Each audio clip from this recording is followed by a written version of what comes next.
Assalamualaikum warahmatullahi wabarakatuh. Bagaimana kabar Anda semuanya? Semoga sehat selalu ya. Jangan lupa untuk selalu menjaga imunitas tubuh dengan tetap melaksanakan protokol kesehatan pencegahan penularan virus COVID-19 seperti senantiasa mencuci tangan dengan baik dan benar, memakai masker apabila keluar rumah, dan tetap menjaga jarak aman dengan orang lain.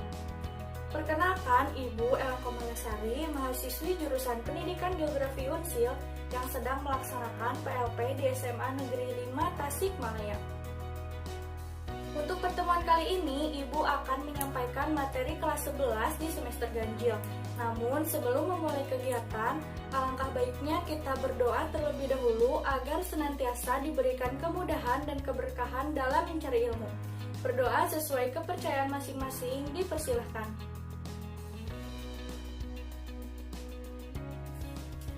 Anak-anakku sekalian pasti sudah penasaran kan materi apa yang akan kita pelajari pada pertemuan kali ini. Oleh karena itu, siapkan segala sesuatunya untuk menyimak pemaparan dari Ibu. Pertemuan kali ini kita akan membahas mengenai AMDAL dalam pembangunan dan pemanfaatan SDA berdasarkan prinsip-prinsip pembangunan berkelanjutan. Materi ini merupakan kompetensi dasar 3.3 dengan tujuan pembelajaran peserta didik mampu mengetahui AMDAL dalam pembangunan dan peserta didik mampu mengetahui pemanfaatan sumber daya alam berdasarkan prinsip-prinsip pembangunan berkelanjutan. Nah, sudah tahu kan tema apa yang akan kita bahas kali ini? Untuk mengefektifkan waktu, yuk belajar sekarang! Bumi itu sudah diciptakan oleh Sang Pencipta dengan segala isinya untuk memenuhi kebutuhan kehidupan, termasuk kekayaan sumber daya alam. Kita senantiasa harus berikhtiar untuk mendapatkan dan memanfaatkannya. Namun, sudahkah kita menjadi pribadi yang bijak dalam bertindak terhadap kekayaan sumber daya alam? Atau justru kita secara sadar dan tidak sadar menjadi bagian dari sang perusak kekayaan sumber daya alam? Jangan sampai demikian ya. Oleh karena itu, lahirlah konsep AMDAL yang mengatur dan menganalisis cara pemenuhan hak kebutuhan hidup tanpa mengabaikan kewajiban pada kelestarian alam atau lingkungan. Jadi, AMDAL itu apa sih? Dalam Peraturan Pemerintah Nomor 27 Tahun 1999, AMDAL merupakan kajian mengenai dampak besar dan penting untuk pengambilan keputusan suatu usaha dan atau kegiatan yang direncanakan pada lingkungan hidup yang diperlukan bagi proses pengambilan keputusan tentang penyelenggaraan sumber usaha dan atau kegiatan. Adapun prinsip-prinsip AMDAL yaitu pembangunan berkelanjutan pada dasarnya bertujuan untuk meningkatkan kualitas lingkungan hidup manusia, maka manusia menjadi sentral dalam pengelolaan lingkungan. Kemudian manusia bagi sebagai individu maupun kelompok dan sumber daya alam mempunyai daya dukung terbatas yang tidak mampu dilampaui. Pencegahan lebih bijaksana daripada penyelesaian dampak yang sudah terjadi. Kemudian, dalam pemanfaatan teknologi bagi pengendalian dampak, perlu pertimbangan berdasarkan kemampuan ekonomi dan tingkat penyediaan teknologi yang lebih layak. Dan pemrakarsa kegiatan bertanggung jawab atas dampak lingkungan yang diakibatkan oleh kegiatannya. Setiap orang mempunyai hak memperoleh lingkungan yang baik dan sehat, serta memiliki tanggung jawab untuk merawat lingkungan yang baik dan juga sehat. Pengelolaan lingkungan dilakukan secara terencana dan diimplementasikan dengan pelaksanaan konsep pengelolaan dan keterukuran yang jelas. Kemudian ada komponen-komponen AMDAL. Yang pertama ada studi pra-proyek, kedua ada laporan penelitian, ketiga ada pembuatan keputusan, keempat ada persetujuan proyek, dan terakhir ada pemantauan proyek. Lalu bagaimana penerapan AMDAL? Yang pertama, penerapan AMDAL sesuai dengan undang-undang. AMDAL harus dilakukan untuk proyek yang akan dibangun sesuai dengan undang-undang dan peraturan pemerintah yang berlaku.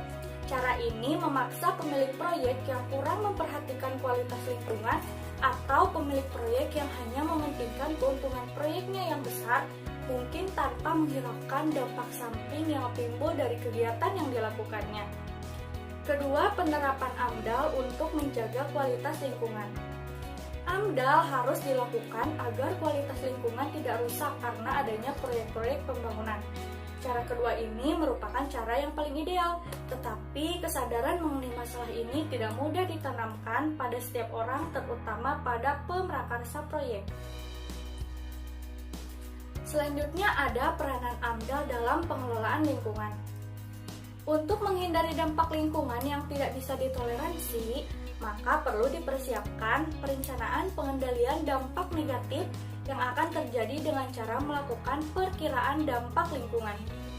Langkah ini disebut pendugaan dampak lingkungan atau biasa disebut dengan AMDAL. AMDAL dilakukan untuk menjamin tujuan proyek-proyek pembangunan yang berfungsi untuk kesejahteraan masyarakat tanpa merusak kualitas lingkungan hidup. Juga, AMDAL bukanlah suatu proses yang berdiri sendiri, tetapi merupakan bagian dari proses. AMDAL yang lebih besar dan lebih penting sehingga AMDAL merupakan bagian dari beberapa hal, yaitu pengelolaan lingkungan, pemantauan proyek, pengelolaan proyek, pengambilan putusan, dan dokumen-dokumen yang penting. Pendugaan dampak lingkungan yang digunakan sebagai dasar pengelolaan biasanya berbeda dengan kenyataan dampak yang telah terjadi setelah proyek berjalan. Adapun kegunaan AMDAL yang pertama bagi pemerintah, diantaranya 1. Menghindari terjadinya kerusakan lingkungan hidup seperti terjadinya pencemaran, baik itu air, tanah, udara, suara, dan sebagainya. Dengan demikian, kelestarian lingkungan hidup, kesehatan, kenyamanan, dan keselamatan masyarakat akan terjamin. Kedua, menghindari pertentangan-pertentangan yang mungkin timbul di masyarakat atau dengan proyek-proyek yang lainnya. Ketiga, mencegah kerusakan potensi sumber daya alam yang dikelola dan berada di luar proyek lain atau yang dikelola oleh masyarakat. Keempat, sesuai dengan rencana pembangunan daerah, pembangunan nasional, atau pembangunan internasional. Dan terakhir, memberikan jaminan dan manfaat yang jelas bagi masyarakat serta sebagai alat bagi pemerintah untuk pengambilan keputusan. Kegunaan AMDAL yang kedua bagi pemilik proyek, diantaranya yang pertama sebagai pedoman dasar untuk melaksanakan proyek. Kedua, mempersiapkan cara-cara pemecahan yang mungkin timbul di masa yang akan datang. Ketiga, sebagai sumber informasi lingkungan, seperti informasi sosial dan informasi budaya masyarakat. Keempat, melindungi proyek yang melanggar undang-undang atau peraturan yang berlaku. Kelima, melindungi proyek dari tuduhan pelanggaran atau dampak negatif yang sebenarnya tidak dilakukan. Keenam, memprediksikan masalah-masalah lingkungan yang akan dihadapi di masa yang akan datang. Dan terakhir, sebagai bahan untuk menganalisis pengelolaan dan sasaran proyek.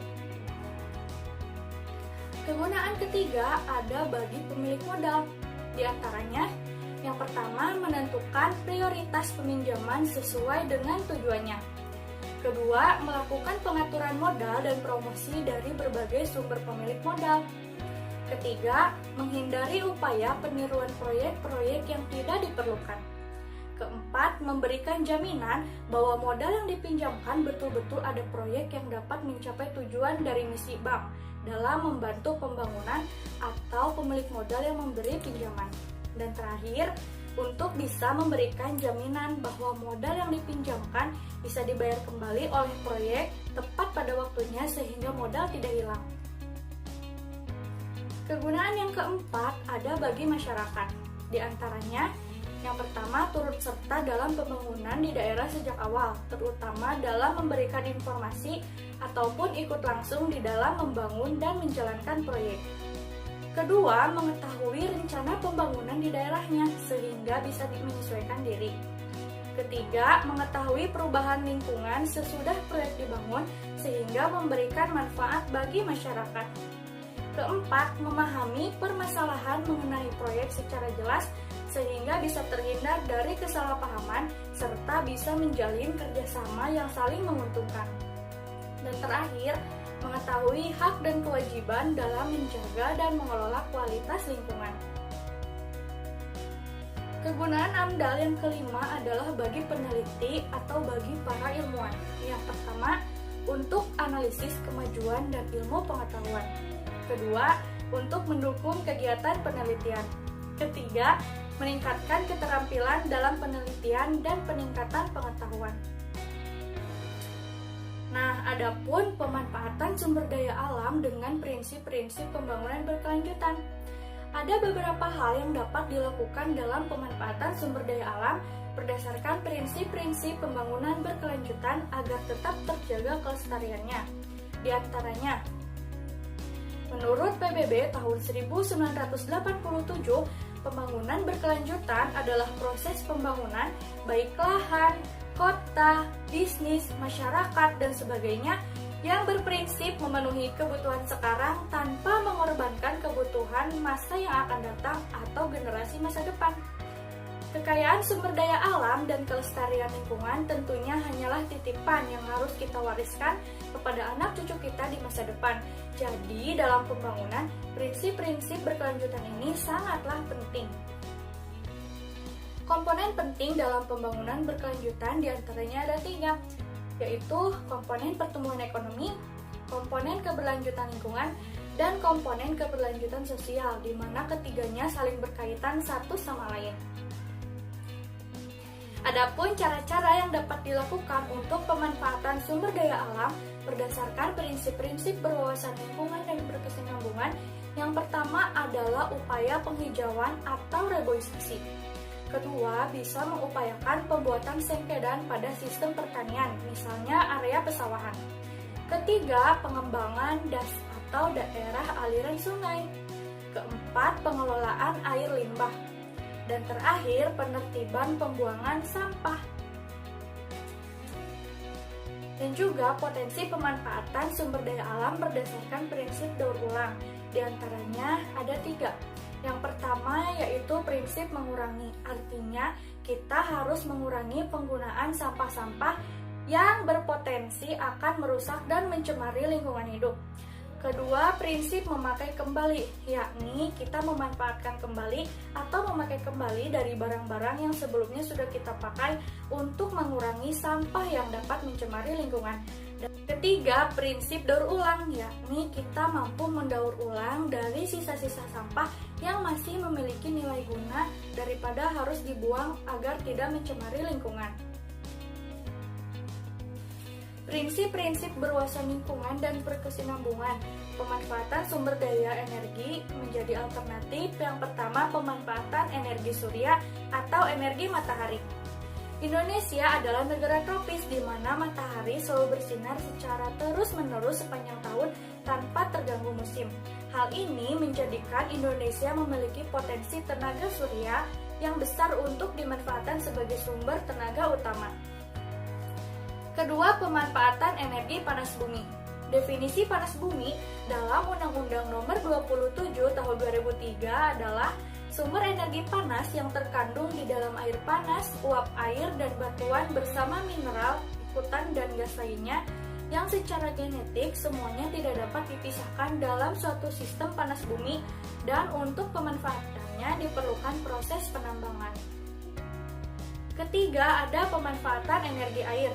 Sebenarnya, Indonesia sudah memiliki beberapa PLTA atau pembangkit listrik tenaga air.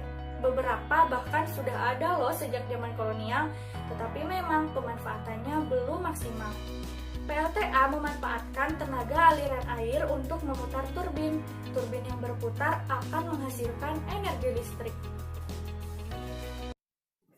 Selanjutnya ada pemanfaatan energi biomasa. Biomasa adalah jenis energi terbarukan yang mengacu pada bahan biologis yang berasal dari organisme yang hidup atau belum lama mati. Sumber biomasa antara lain bahan bakar kayu, limbah, dan alkohol. Pembangkit listrik biomasa di Indonesia seperti PLTBM, Pulau Bala di Gorontalo yang memanfaatkan tongkol jagung. Wah, ternyata konsep AMDAL dan pembangunan berkelanjutan sangat panjang ya. Tentunya sangat menarik juga untuk kita bahas sebagai bentuk penjagaan kelestarian lingkungan. Dari pemaparan Ibu, apakah Ananda mampu mengingat dan memahami semuanya? Jika belum, Ibu akan memberikan garis besar atau kesimpulan dari materi pertemuan kali ini. Kesimpulannya, lingkungan hidup kita memiliki banyak kekayaan baik sumber daya alam maupun sumber daya manusia. Keduanya haruslah tercipta keseimbangan agar tidak rusak bahkan hilang. Oleh karena itu, AMDAL diperlukan untuk keberlangsungan kehidupan dengan penerapan prinsip pembangunan berkelanjutan sebagai pelengkapnya. Anandaku sekalian, jangan lupa ya terus belajar dari berbagai sumber lain untuk lebih menambah wawasan dan pengetahuannya. Baik itu dari buku cetak, buku digital, maupun website yang memiliki sumber terpercaya. Quotes terakhir dari Ibu, jika hidup adalah proses, maka teruslah berproses untuk menjalani kehidupan. Demikian yang dapat Ibu sampaikan. Terima kasih atas segala perhatiannya dan mohon maaf apabila terdapat kekurangan dan kesalahan. Semangat belajar dan selamat berjumpa di pertemuan berikutnya. Wassalamualaikum warahmatullahi wabarakatuh.